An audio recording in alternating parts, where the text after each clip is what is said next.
Diabetes உள்ளவர்கள் ஒரு நாளைக்கு என்னென்ன சாப்பிடலாம்? அவங்களுக்கு தேவையான டயட் சார்ட் இத போடுங்க அப்படின்னு நெறைய பேர் கேட்டிருந்தாங்க. ஆல்ரெடி 1 வருஷத்துக்கு முன்னாடி இத பத்தி நம்ம ஒரு வீடியோ போட்டிருந்தோம். இப்ப புதுசா வந்திருக்கிற ஃபாலோவர்ஸ்க்காகவும், சிறுதானியங்கள்ல செய்யக்கூடிய புதுசு புதுசா நெறைய ரெசிபீஸ்லாம் இப்ப பார்த்திருக்கோம். இன்ஃபாக்ட் நம்மளே செஞ்சு நெறைய வீடியோஸ்லாம் போட்டிருக்கோம். அது எல்லாத்தையுமே கம்பைல் பண்ணி இன்னைக்கு ஒரு டயட் சார்ட் போடப் போறோம். இன்னைக்கு பேச போற வீடியோல டயபெட்டிஸ் உள்ளவங்களுக்கான காலை உணவு மட்டும் பார்க்க போறோம். அடுத்த வீடியோல மதிய உணவு, அதுக்கு அடுத்த வீடியோல டின்னர், இரவு உணவு. சோ இத 3 பார்ட்டா ரிலீஸ் பண்ண போறோம். இன்னைக்கு பார்ட் 1. மங்களகரமா மஞ்சள் ஆரம்பிக்கணும் அப்படின்னு இந்த குக்கிங் சேனல்ல சொல்ற மாதிரி டயபெட்டிஸ் பேஷண்ட்ஸ் காலையில வெந்தயத்தோட ஆரம்பிக்கணும். நாள் நைட்டே தண்ணியில வெந்தயத்தை ஊற வச்சு காலையில வெறும் வயித்துல அந்த வெந்தய தண்ணி குடிச்சாலும் சரி, இல்ல வெந்தயத்தை முளைக்கட்ட வச்சு அதை அப்படியே சாப்பிட்டாலும் சரி, இல்ல முளைக்கட்டின வெந்தயத்துல இருந்து பாலை எக்ஸ்ட்ராக்ட் பண்ணி வெந்தய பால் குடிச்சாலும் சரி, அது கசப்பா தான் இருக்கும். இருந்தாலும் வெந்தயத்து மேல ஏன் உங்களுக்கு இவ்வளவு அப்சஷன் அப்படின்னு கேட்டீங்கன்னா, டயபெட்டிஸ் வரதுக்கு நிறைய காரணங்கள் இருக்கு. 8 காரணம் இருக்கு. ஹோமினஸ் ஆக்டேட் அப்படின்னு சொல்லுவோம். அதுல முதல் காரணம் இன்சுலின் சுரக்கிறது கம்ப்ளீட்டா குறையிறது, இன்சுலின் டெஃபிஷியன்சி. 2வது முக்கியமான காரணம் இன்சுலின் ரெசிஸ்டன்ஸ். அதாவது உடம்புல உள்ள இன்சுலின் கரெக்டா சுரக்குது, அதை மசில்ஸ்ல இருக்கக்கூடிய ரிசப்டார்ஸ் எடுத்துக்க மறுக்குது. இதுதான் இன்சுலின் ரெசிஸ்டன்ஸ். அந்த இன்சுலின் ரெசிஸ்டன்ஸை வெந்தயம் கண்ட்ரோல் பண்ணுது.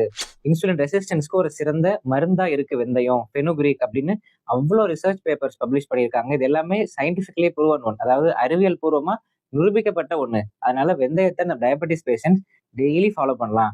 சைனஸ் ப்ராப்ளம் உள்ளவங்க மட்டும்தான் அதை அவாய்ட் பண்ணணும். ஸோ வெந்தய தண்ணி குடிச்சாச்சு. அடுத்தது வாக்கிங் போயிட்டு வந்ததுக்கு அப்புறம் டீ குடிக்கணும், காஃபி குடிக்கணும் அப்படிங்கிறது நிறைய பேருக்கு ஒரு ஏர்ஜ் இருக்கும்.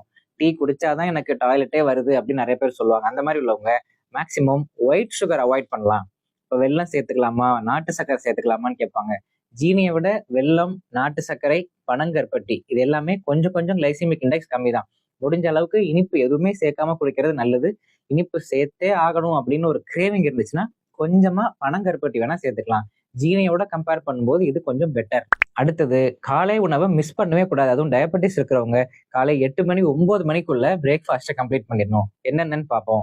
பொதுவாக நம்ம டயபெட்டிஸ் உள்ளவங்கள்ட்ட கேட்டோம்னா காலைல என்ன சாப்பிடுவீங்கன்னு இட்லி தோசை இதே தான் சொல்லுவாங்க. இட்லி தோசையே சாப்பிடாதீங்க. அப்படியே இட்லி தோசை சாப்பிடணும்னாலும் அதுல ஒயிட் ரைஸ்க்கு பதிலா மற்றபடி உளுந்து, வெந்தயம் அதெல்லாம் சேர்த்துக்கலாம்.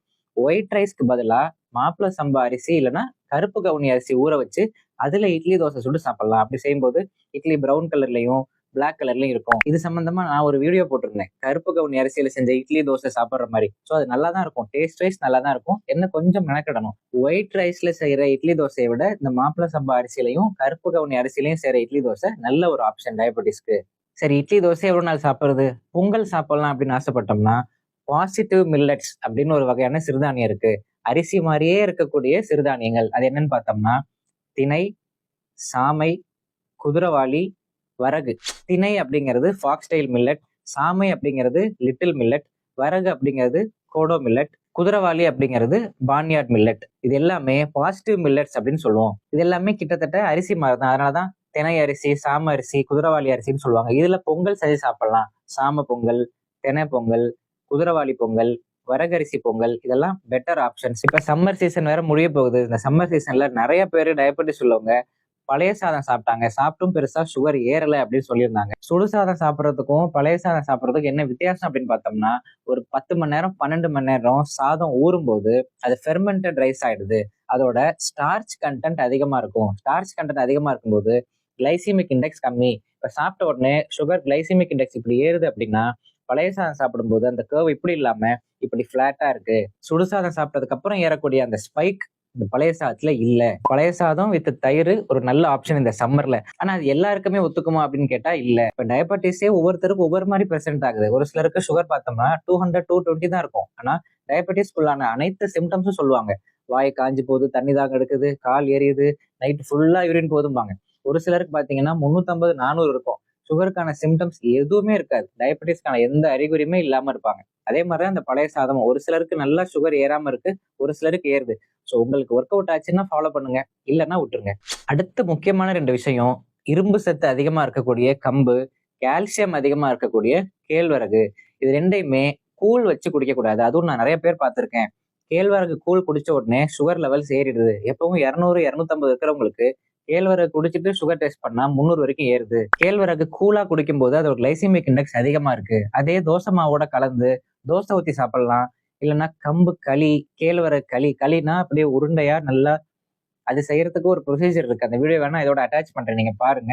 இந்த கேழ்வரகு களி, கம்பு களி மாதிரி செஞ்சு அதோட தயிர் ஆட் பண்ணி சாப்பிடலாம் பிரேக்ஃபாஸ்டா. நல்லா மென்னு சாப்பிடணும், அப்படியே முழுங்காம வாயிலே நல்லா மென்னு சாப்பிடும்போது salivary amylase, lingual lipase, lysozyme இந்த மாதிரி என்சைம்ஸ்லாம் வாயிலே சுரக்குது. அந்த அமிலேஸ் லைபேஸ்லாம் கணையத்திலையும் சுரக்கக்கூடிய என்சைம்ஸ். அதே என்சைம்ஸ் நமக்கு வாயிலையும் சுரக்குது. ஸோ கணையத்தோட வேலையை பாதி வேலையை நம்ம நல்லா மென்னு சாப்பிடும்போது வாயிலே நம்ம கம்ப்ளீட் பண்ணிடுறோம்.